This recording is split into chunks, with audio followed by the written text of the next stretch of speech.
আগের বছর থেকেই আমাদের বাড়িতে জন্মাষ্টমী পুজো শুরু হয়। তোমরা আগের ব্লগ নিশ্চয়ই দেখেছো। তো আগের দিন রাত্রিবেলা মা, দিদিভাই, পিহান তিনজনেই আমাদের বাড়িতে চলে এসেছিল, কারণ সকাল থেকেই পুজোর সমস্ত প্রস্তুতি শুরু করে দিতে হতো।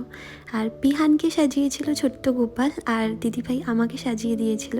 শরীরটা একদম ঠিক ছিল না, তাই দিদিভাই বলল যে একটু সুন্দর করে রেডি হ, দেখবি মনটাও ঠিক লাগবে।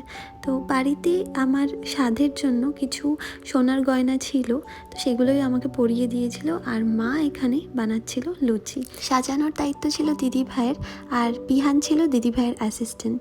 সঙ্গে আমিও দিদি ভাইকে একটু একটু করে সাহায্য করছিলাম যতটা পারছিলাম। খুব ছোট করেই হয়েছিল আমাদের পুজো, আর আমাদের পুরোহিত মশাই ছিল সৌভিক। সঙ্গে না, এই বছর তালের বড়া আর মালপোয়াটা কিনে আনা হয়েছিল। ব্রত কথা মা পাঠ করেছিল, আর সঙ্গে আমরা সবাই ছিলাম। তোমরা চাইলে এটার বড় ভ্লগ দেখতে পারো, আমি লিংক দিয়ে দেবো।